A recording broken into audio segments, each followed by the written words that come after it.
Busch Clash was yesterday, and it was insane. It was the most ridiculous, embarrassing race that I've seen in a very long time. We'll get to all those points very soon. To kind of preface, this is like the big teams in NASCAR kind of showing their might and basically testing out their cars just for like a like a cash race, and mostly just for bragging rights. But this clash was crazy. You start with like 25 cars, okay?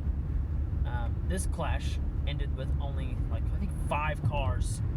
It's 5 or 6 cars actually being able to cross the finish line for the last time. That is insane. Everyone else wrecked out of the race. Crashed out of the race. That's insane to me. You lost the entire field because they crashed. With the exception of 6 cars.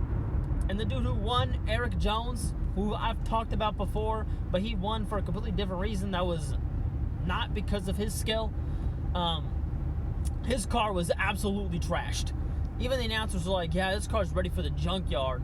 And yeah, he just won a clash. Like, it was insane. I don't know if, like, the track was super fucking slippy. I don't know if, like, the tires couldn't get warm. I don't fucking know. But there was 3 major accidents that basically swallowed the entire field.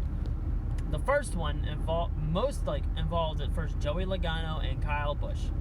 I'm a fan of Kyle Busch. I like the way he drives, and I like the way that he races, which is the same thing. I don't know why I said that, but like Kyle had a run on Joey Logano, who was in first place, but Kyle had a run on him, and he was going faster than Joey. Joey is part of a team called Penske, and all 3 Penske drivers were in the race. Brad Keselowski, one of the Penske drivers, was literally right behind Logano.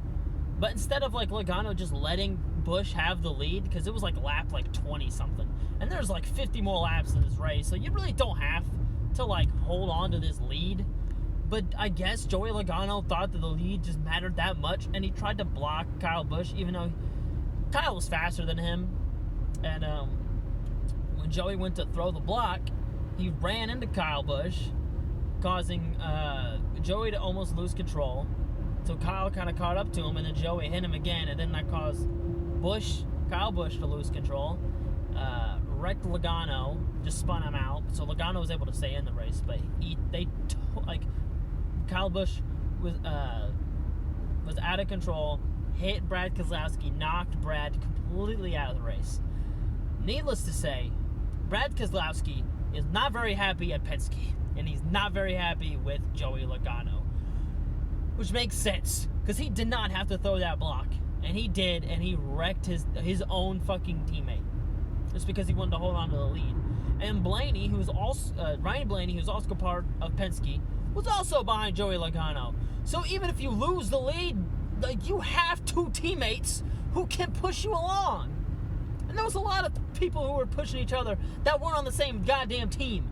Like, you have time to make it up. You have time to pass him again. You don't have to throw a stupid block and wreck your teammate. Because Brad Keselowski had the best car of the entire race. His car was super fucking fast. And he was basically running up there with the leaders, and he barely had any draft. And he was running up there with the leaders, but you go throw a stupid block and knock your fucking teammate out of the race because you want to hold on to a lead that you was going to lose anyway. It was just so stupid. And Brad expressed his anger, especially like during the crash and after he got into the garage. Like, he was pissed. I'll get into that a little later, probably in a separate video. But that shit was hilarious, because I'm not a fan of Joey Logano, and I kind of like Brad Keselowski a little bit, but it was so bad. It was such a shame you just took out like the fastest car of the race because you wanted to be an asshole. Anyway, the second wreck happened right after the fucking first one. You're coming to the restart, And at Daytona, they're going about 50 mile an hour. And then basically when the green flag drops, they have to accelerate through all their gears and get all the way back up to about 180, 190 mile an hour. One of the drivers, Ryan Newman, I guess forgot how much torque is in his car and just spun his fucking wheels. And the only thing that I saw happen was that he spun his wheels, and then the two cars behind him like mushed into him and like spun him sideways, and then basically wrecked almost the entire fucking field because they were all just fucking clumped together. That one was stupid. Like, it was bad because William Byron, who was behind Ryan Newman, had nowhere to go. So he ended up hitting Newman. He tried to get out of the way, but Kevin Harvick, who was behind William Byron, hit Byron and made Byron lose control. So now Newman lost control. It hits Martin Truex, who was on the other side of the track, and he loses it, and it's just fucking chaos. A lot of the drivers ended up having a lot of damage from that wreck. Completely tore panels off of cars. That one was very preventable, but it was just stupid because it literally happened on the restart. And then the last big accident came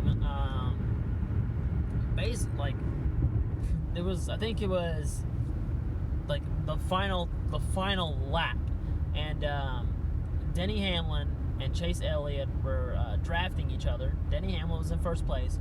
Chase kind of got into the back of him because Chase is part of Hendrick Motorsports, and they always have good fucking cars at Daytona. But Chase kind of got into the back of Danny Hamlin. It kind of got him loose a little bit, but Danny had also taken damage from the crash before.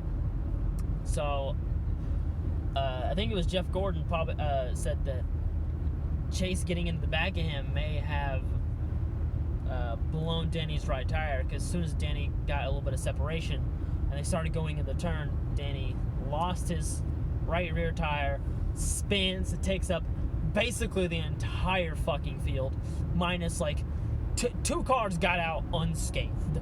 That's how fucking bad it was. And that basically took out the rest of the field. I'm sorry, there was a fourth accident. I remember that one now. But that third accident took out like Jimmy Johnson. It basically took out Denny Hamlin was almost out of the race because his car was fucked. Chase Elliott's car had a right rear go down, and they had to replace that. So that was fucking stupid. This is only a 70 lap race, and after that, I can't remember who was pushing who. I think Larson was being pushed by another driver. Kyle Larson was being pushed by another driver who was in first place, and then Kyle Larson ended up trying to throw a block, and then he ended up losing control a little bit, and it caused another accident which swept up almost the entire rest of the field. So basically every single car has damage in this 170 lap race that only has half of it, the traditional field. This shit is stupid. Okay? This is the last of the accidents, but here comes the green-white checker. And there's a very few cars left. I think there's Ryan Newman's left, Austin Dillon, Denny Hamlin, Eric Jones. There's not a lot of people left. And you start off, Eric Jones's car is absolute just trashed. Denny Hamlin's car is absolute trashed. And they're both Joe Gibbs drivers. Okay? So here we go. We're going around the track. They complete one lap. And I think Austin Dillon had a pretty decent lead. Him and Ryan Newman were kind of trading back and forth. Denny Hamlin and Eric Jones are kind of just chilling in the back on the start of the white flag on the final lap. Denny Hamlin, who is a lap down, so he can't really win this race. Denny Hamlin pushes Eric Jones all the way to the front of the field in the last lap. And they, not only do they win, but they win fucking comfortably. Like, there's no one behind them. For like, I think it was like 10 car lengths. It was stupid. Like, Eric Jones's car basically doesn't have a fucking hood, and he's still able to get pushed to victory by Denny Hamlin, the dude who fucking, like, blew out a tire earlier in the race. Like, how the fuck are the Joe Gibbs cars so fucking resilient? It was insane. Austin Dillon had a little bit of damage to his car, but his car didn't look that bad. Ryan Newman got into an accident before, but his car was still very much drivable. Eric Jones's car was falling apart. Denny Hamlin's car had massive damage to the rear end. Like, there is no fucking way those two should have finished the way they did, but they blew everyone else out of the water. And that's the embarrassing part of what I said before. Everything else was just crazy, insane, but that was just straight embarrassing. Joe Gibbs just basically flexing on all the other fucking teams, saying, you guys can't handle me, and even though we won the championship last year, we're going to dominate this year, and it's going to be fucking scary. All the other big teams better watch out, because Joe Gibbs is stronger than they were last year, and they were the most dominant team of the last decade. I'm a little terrified of what Joe Gibbs has in store for this year, but I'm so fucking excited, and I'm so ready for racing to be back. So, I'm sorry this video is so fucking long, but the Clash was just fucking crazy, and now I gotta talk about all this shit, so I gotta go. Oh, bye.